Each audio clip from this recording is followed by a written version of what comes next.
Hello बच्चों। तो इस सवाल में हमसे पूछा है what are the dimensions of Stefan's constant. तो स्टीफन्स बोल्ट्जमैन लॉ में हमने सीखा था कि जो भी energy dissipated per unit time होती है, energy dissipated per unit time, that is given by sigma A T to the power 4। Black body के लिए ये होता है, राइट। तो यहाँ पे ये जो सिग्मा है यही हमारा स्टीफन्स कांस्टेंट है, राइट। तो हमसे स्टीफन कांस्टेंट की डायमेंशन पूछी हुई है। तो अगर आप बाकी का जो एरिया है, टेम्परेचर है, इसको लेफ्ट साइड पे लेके जाओ तो ये बन जाएगा एनर्जी पर यूनिट टाइम इनटू नीचे एरिया भी आ जाएगा और टेम्परेचर की पावर 4 हो जाएगा, राइट। तो इसी की बेसिकली हमें डायमेंशंस निकालनी है।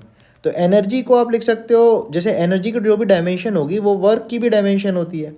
तो वर्क को आप लिख सकते हो force into displacement upon time के लिए मैं टी यूज़ कर ले रहा हूँ। एरिया होता है मीटर स्क्वायर या सेंटीमीटर स्क्वायर में, राइट। तो दैट विल बी लेंथ का स्क्वायर, एरिया की डायमेंशन हो जाएगी लेंथ का स्क्वायर, और टेम्परेचर को केल्विन का के की पावर 4 ऐसे लिख सकते हैं। अब ऊपर फोर्स बचा, फोर्स को आप लिख सकते हो एम ए। तो मास का एम और एक्सेलरेशन का मीटर के लिए एल, मीटर पर सेकेंड स्क्वायर का टी टू द पावर -2, ये हो गया फोर्स का।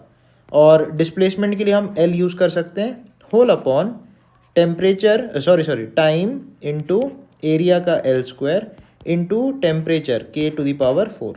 अब देखो ऊपर के दो एल नीचे के एल से कैंसिल आउट हो गया, तो हमें मिलेगा M T to the power -1 और ऊपर -2 भी है और नीचे के की पावर -4। तो इससे आपको मिल जाएगा एम, एल है नहीं तो एल टू द पावर 0 लिख सकते हो, T to the power -3 and K to the power -4।